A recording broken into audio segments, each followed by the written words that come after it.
រឿងកូឡាបៃលិនវគ្គទី2ការធ្វើដំណើរទៅប៉បៃលិនលុះចៅចិត្តបានទទួលសម្ពុតគ្រូពេទ្យហើយក៏ចាត់ចែងសម្ពុតអាវដាក់វ៉ាលីសផ្ដេនិងអីវ៉ាន់សម្រាប់ធ្វើដំណើរទៅរួចស្រេចហើយក៏ប្រាក់ដេកសម្រាប់ដោយសេចក្តីត្រេកអរដ៏លើសលប់ក្នុងយប់នោះស្ទើរតែដេកមិនលក់តល់ភ្លឺដល់ម៉ោង5ជិតភ្លឺនាឡិកាអែបសាវិលវាយលឺស៊ូមឹងយ៉ាងច្បាស់លាស់រហូតដល់ផ្ទះចៅចិត្តក្រោកឡើងលុបលាងមុខមាត់រួចក៏ស្លៀកពាក់យួរវ៉ាលីសចុះពីផ្ទះដើរសំដៅទៅផ្សារវិលបំរុងទៅឡានរថយន្តដែលដើរទៅផ្លូវបាត់ដំបងប៉បៃលិនចៅចិត្តទិញសម្បកកន្លែងរួចស្រេចហើយក៏អង្គុយចាំដរាបដល់ពេលរថយន្តចេញពីទីផ្សារក្រុងបាត់ដំបងទៅវេលាម៉ោង 9:15 នាទីរថយន្តក៏បើកចេញសម្ដៅទៅទិសខាងត្បូងដល់ទៅផ្សារភៀស៊ីស្រាក៏បត់ត្រង់ទៅឯលិចតាមផ្លូវប៉បៃលិនចៅចិត្តអង្គុយមើលភូមិប្រទេសសងខាងមាគ៌ានោះមុខគួរឲ្យស្រងហេស្រងោចអណ្ដែតអណ្ដួងក្នុងចិត្តជាចម្លែកណាស់នឹកដល់ឪពុកដែលទើបអនិច្ចកម្មទៅថ្មីកាលណាទឹកភ្នែកក៏ចូលជន់ចេញមកតែខំទប់ទល់មិនឲ្យទឹកភ្នែកស្រក់ចុះតល់តែបានដើម្បីការពារកុំឲ្យអ្នកជិះរថយន្តជាមួយគ្នាមានសេចក្តីសង្ស័យមន្ទិលមកលើខ្លួនហើយបន្លំនិយាយសើចលេងកំសាន្តជាមួយនឹងអ្នកជិះទាំងអស់គ្នារៀងទៅឯផ្លូវដែលឡើងទៅស្រុកប៉បៃលិនមិនសូវឆ្ងាយប៉ុន្មានពីក្រុងបាត់ដំបងក៏ពិតមែនតែជាផ្លូវលំបាកបន្តិចត្បិតត្រូវបរថយន្តឡើងកាត់ភ្នំនិងសសៀតាមជើងភ្នំខ្ពស់ឡើងហើយកោងបបត់បែនដរាបដល់ស្រុកប៉បៃលិនទុកជាបង្ខំយ៉ាងណាក៏គង់តែរថយន្តមិនលឿនរហ័សដូចផ្លូវរាបទេ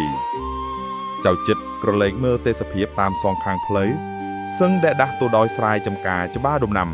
និងភូមិស្រុកដោយអន្លើឃ្លាតឆ្ងាយដាច់ពីគ្នាលុះចិត្តទៅដល់ប៉បៃលិនក៏ឃើញតែព្រៃព្រឹក្សាលតាវល័យនិងភ្នំតូចធំច្រើនអនេកព្រមទាំងសត្វបាក់សីនិងសត្វចតុប្បបាតក៏មានកុកកច្រើននៅតាមដងព្រៃព្រឹក្សាអស់នោះចៅចិត្តបានឃើញសពសត្វអស់នោះក៏កើតមានចិត្តសង្វេគនឹករលឹកដល់ឪពុកកាន់តែខ្លាំងឡើងស្ទើរតែទប់ទឹកភ្នែកពុំបានលុះដល់រថយន្តបបោកាត់ព្រៃភ្នំក្រំថ្មជាច្រើនអន្លើវេលាម៉ោង 11 ថ្ងៃត្រង់រថយន្តក៏បានទៅដល់ទីផ្សារប៉បៃលិនដោយស្រួលចៅចិត្តជក់ពីរថយន្តដើរទៅស៊ើបសួររកផ្ទះលួងរតនសម្បត្តិមានភូមិម្នាក់នៅទីផ្សារនោះចងោប្រាប់ថាផ្ទះលួងរតនសម្បត្តិនៅឯនោះចម្ងាយពីទីផ្សារនេះទៅប្រហែល500ម៉ែត្រក្បែរមាត់ផ្លូវខាងជើងនៅក្លោងទ្វារផ្ទះនោះមានសរសេរយីហោគ្រឹះឋានរតនសម្បត្តិអញ្ជើញទៅចុះគង់នឹងឃើញមិនខានចៅចិត្តក៏ចេញដែរទៅតាមពាក្យភូមិនោះហើយទៅឈររែលៀននៅមុខផ្ទះដោយមានយីហោខាងលើនេះមួយស្របឹកមានកម្មករម្នាក់ចេញពីក្នុងភូមិនោះមកសួរថា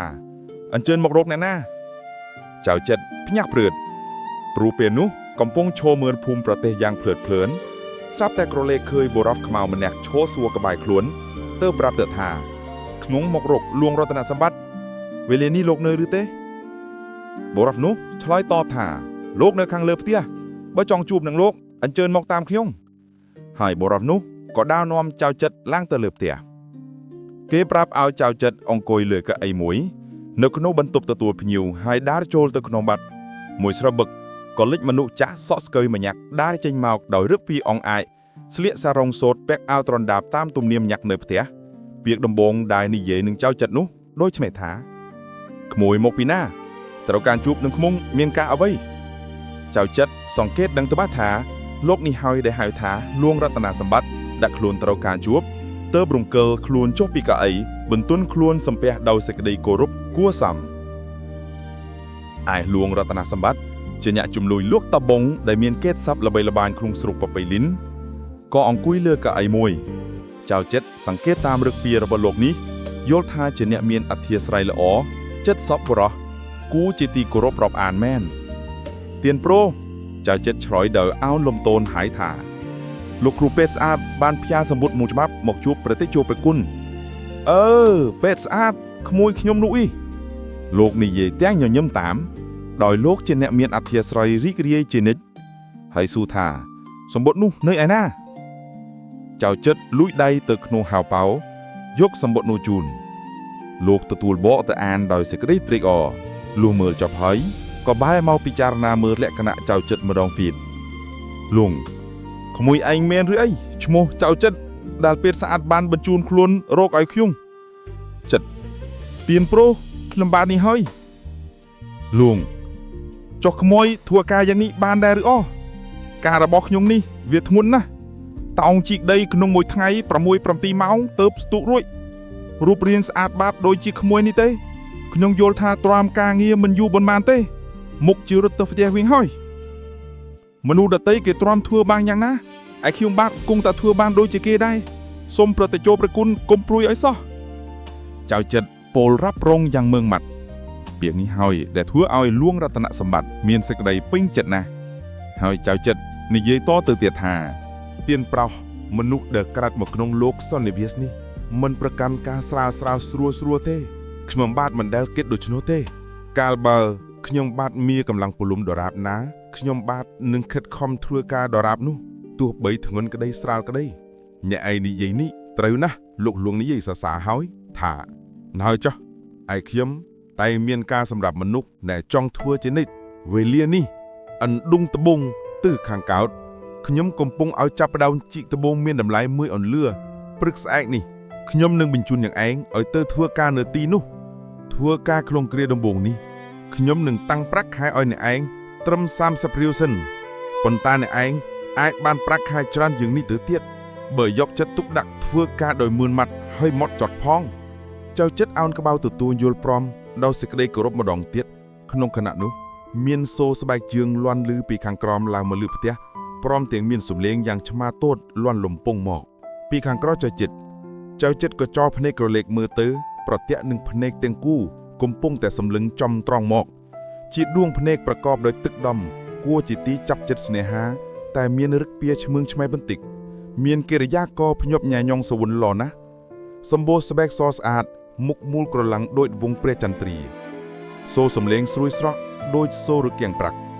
ដំងាយលវាស់សវុនដូចផ្កាកុលាបដែលត្រូវខ្យល់បុកលិចនៅកណ្ដាលសួនច្បារដូច្នោះអោល្អអីល្អម្លេះមាននេះប្រហែលជាអញយល់សម្បត្តិឃើញទេដឹងចៅចិត្តភ្ញាក់ស្មារតីលែងសម្លឹងស្រឡាំងកាំងក្នុងពេលដែលលោកលួងស្រែកហៅគូនស្រីនោះឲ្យឡើងមកខាងលើផ្ទះមកឯណែនារីថ្ងៃនេះប៉ាបានមនុស្សចូលមកធ្វើការថ្មីម្នាក់ទៀតហើយនាងក្រមុំនារីឈានជើងឡើងជណ្ដើរមួយភ្នែកសម្លឹងមើលចៅចិត្តដោយកិរិយាឈ្មើញឆ្មៃបន្តិចដែលជាទំនៀមរបស់ស្ត្រីក្រមុំរូបស្រស់ហើយសួរទៅឪពុកថានេះឬអ្នកចូលមកធ្វើការថ្មីរបស់យើងលោកលួងញាក់មុខទទួលហើយងាកទៅនិយាយនឹងចៅចិត្តថាចៅចិត្តនេះនារីកូនស្រីតែមួយរបស់ខ្ញុំចៅចិត្តលើកដៃសំពះសួរនាងនារីងក់ក្បាលទទួលគំញាប់ដោយកិរិយាឈ្មើងតាមនិស័យរបស់នាងនារីសម្លឹងមើលកម្មករថ្មីរបស់ឪពុកតាំងពីក្បាលរហូតដល់ចុងជើងមើលហើយមើលទៀតនៅទីបំផុតក៏លាន់មកថាកម្មករនេះស្គមដោយញាក់ញៀនអភិននឹងមានកម្លាំងជីកដីបានឬប៉ាចៅចិត្តកាលត្រូវស្រីក្រមុំស្ដីដាក់មុខដូច្នោះក៏នឹកអៀនខ្មាស់ណាស់ក្រឡេកចោលគុណទុយភ្នែកទៅនាងមួយផ្លែតហើយតបទៅថាមនុស្សត្រង់គេមិនដែលសម្គាល់ថាជាមនុស្សល្ងងទេឯមនុស្សស្គមក៏គេមិនសម្គាល់ថាជាមនុស្សខ្សោយដែរស្គមយ៉ាងខ្ញុំបាទនេះមានកម្លាំងខ្លាំងដោយមនុស្សធាត់មាំដែរគ្រាន់តែមិនសូវមានសាច់ឈាមធាត់បរិបូរណ៍ប៉ុណ្ណោះទេតានាងនារីធ្វើមុខក្រញូទំនងខាងបន្តិចផងដោយនាងមិននឹកថាចៅចិត្តហ៊ានឆ្លើយដូច្នោះសោះព្រោះមិនស្លាប់មានមនុស្សណាមួយក្នុងផ្ទះហ៊ាននិយាយលេងសម្ដីវោហារនឹងនាងឡើយលោកលួងឃើញកូនខាងដូច្នោះក៏បញ្ឈប់ថាចៅចិត្តហើយចុះឈប់ម្លេះប៉ុណ្ណឹងសិនចុះឯងកំពុងនឿយហត់អស់កម្លាំងទៅរកសម្រាប់ខ្លួនឲ្យបាត់នឿយហត់សិនទៅសំណួរទី1តើបងប្អូនយល់យ៉ាងណាចំពោះការឆ្លើយតបរបស់ចៅចិត្តទៅកាន់នាងនារីតើការឆ្លើយតបថាមនុស្សក៏មិនមែនសុទ្ធតែគ្មានកម្លាំងទេនេះជាការសំរុំដែរឬទេសម្រាប់កម្មករនិយាយទៅកាន់កូនថកែសំណួរទី2នាងនារីបានមើលងាយចៅចិត្តថាស្គមដូចញាក់ញៀនអភិនប្រសិនបើបងប្អូនជាចៅចិត្តវិញតើបងប្អូននឹងតបទៅវិញបែបនេះឬក៏នៅស្ងៀមសំណួរទី3ឃើញថាគ្រាន់តែជួបគ្នាភ្លាមនាងនារី ខឹងមុខរញ៉ូវដាក់ចៅចិត្តភ្លាមតើបងប្អូនគិតថាទំនាក់ទំនងរវាងកូនថកាយឆ្នើមនិងកម្មករមាត់ឯកនេះនឹងទៅជាយ៉ាងណានៅភាគក្រោយ